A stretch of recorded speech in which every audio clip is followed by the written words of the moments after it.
It has been a great afternoon, and I'm sure you all will agree, having drawn inspiration from some amazing women here, whether it was learning about Shiva and Shakti or watching a woman who's also a mother jumping off from heights. I think we are already very inspired. I would like to give a shout out to the TEDxHindu College team, everybody who's been on toes to make this a seamless experience. Thank you for honoring my journey and my story and having me here. Well, today I would like to share how I have been navigating Naritva over the past 26 years of my life, one shade at a time. And when I say shade, I say that because I think and I see Naritva as a combination of various hues and colors and shades. There's no one blanket statement that comes when we talk about womanhood. And I don't think womanhood would actually have one definition that would apply to everybody. And this is something that I don't draw from theory or from books. It's actually a lived experience that I would like to share today and probably give a tribute to all the experiences, good and bad, that have shaped me to be a woman and stand before you all here today. So when I was born in 1999 to two beautiful parents who both are educators, and I was born in Haryana in a small city called Karnal. And first 5 years of my life, I didn't really realize what gender I had, what being a female looked like, because my parents being educators were quite open and progressive. So it never occurred to me that I was a woman, I was a girl. But then at the age of 5, when my mother was expecting a second daughter, a lot of people came around and told her that, having two daughters in this patriarchal society is like a curse. So why don't you abort her and go for a son? At the age of 6, I lost my aunt to domestic violence. And then as I grew up as a young adult in this society, I was trying to understand what womanhood really is. Are women supposed to be angry and keep resisting and fight movements and sit in protests and be fierce and fiery? Or are women supposed to be docile and quiet and live life with dignity? Or are women helpless, voiceless, and they need a support system, someone to lean on, whether it's a father, it's a husband, it's a brother? So I had a lot of confusion, and I was usually perplexed of what womanhood really was and what I was supposed to do as a young girl, how I should navigate this journey in the society. Then as I grew up, it was time to go to university, and my parents, instead of buying a luxury car for themselves or buying another property and building more assets, they decided to spend lakhs of rupees and send me to the Australian National University in Canberra. And that is where I studied international security studies.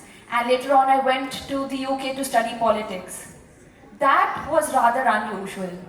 I was the only Indian girl in the entire course of 200 people in the international security studies batch at ANU. I was one of the very few women who got to go on a study exchange already away from India in Australia and then to another country in the UK at the age of just 19. When I looked back at my peers in India, I saw that a lot of them were still struggling. They were requesting their parents to step out of the house. They were still struggling to go to college. And here I was, a young, free woman, getting world-class education and having the world at my feet. That is when I reflected and had an epiphany while in the UK. And it was the same year in 2018 when I happened to go on a Harvard conference in Kuala Lumpur, and I visited a refugee school there. These two experiences of having this kind of education and visiting that school really moved me, and that was the turning point of my life. I decided that I needed to act upon it. I was very well aware of the privileges I had. I was very emotional and aware of where I was coming from. But just being aware, just being emotional wasn't enough. It would be injustice, it would be unfair if I did not do anything about it. So I decided I would open a school that they talked about, Sushiksha, where everybody, irrespective of their class, caste, creed, religion, age, income background, educational background, whether they go to a school or not, everybody would be able to learn and have access to holistic education. When I say holistic education, it really means that we as citizens of India are socially, politically, financially aware and productive. So it's not just limiting yourself to your textbooks and ABCs and 1, 2, 3s, it's much, much more beyond that. And I think anybody at any age can become aware and learn. And with this idea in mind, that awareness is the first step towards change, I started on this journey of change making. And I think this was the time when it really opened my eyes to the world. Before this, I had been sitting in my AC drawing room having discussions with all these learned intellectual people about what feminism was, what women empowerment was, how at the age of 5 I was put into activism by my parents. A lot of my childhood was spent on the roads raising slogans. While my friends would go on school trips, I would be on the roads raising slogans, Beti Bachao, Desh Bachao, and I would be missing school trips, missing all of the fun. No regrets, no grudges at all, but I had a rather unconventional childhood. But still, as a child, I couldn't really comprehend a lot. I was just following what my parents were doing. They were taking the charge. I was just following them, understanding that I was an important part of the society, but I still hadn't really gained consciousness. But after these two incidents that I mentioned was when it really opened my eyes. And I wanted to do something on my own. I wanted to do something that I really believed in. And that is where the journey with Sarthi and Sushiksha began. Then when I went to Australia, I was in a very, very different environment, very different cultural context.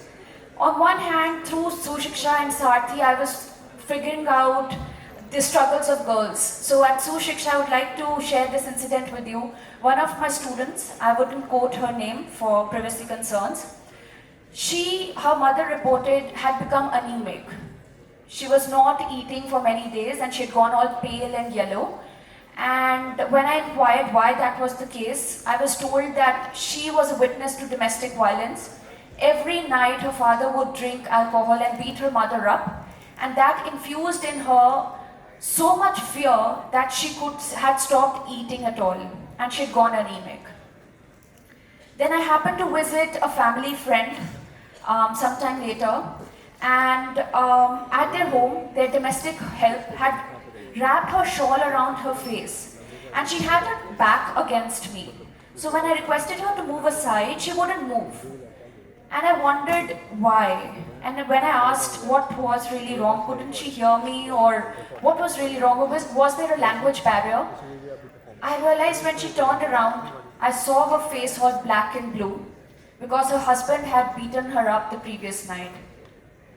On one hand, I was this urban, privileged girl whose parents were educated, they'd gone to universities, I had world-class education, and I was talking about feminism and equality and women advocacy and all these fancy terms, We all hear about these, isn't it?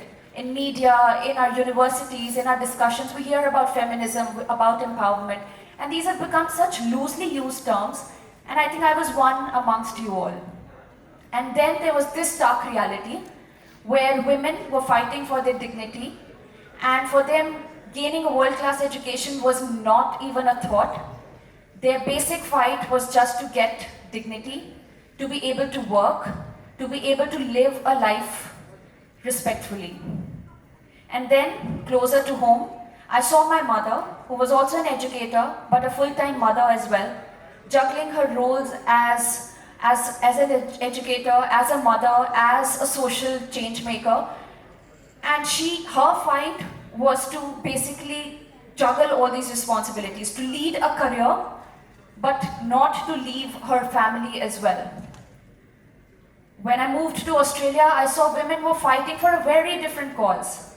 I was in a room with different women and they were talking about how on the roads where there was construction happening, instead of writing women at work, it was written men at work. And that was their fight. Their fight was not for dignity, for food, for nutrition, like my Sushiksha students. It was not about beating domestic violence like that domestic help. It was not about juggling career and family like my mother. It was about gaining equality in very, very deepest terms. So they were talking about, how there should be labels about women at work, not just men at work. And they were talking about how women should be able to sit in whatever way they want at the beaches. If they want to sit naked, they should be able to do that. So their definition of womanhood, feminism looked very, very different.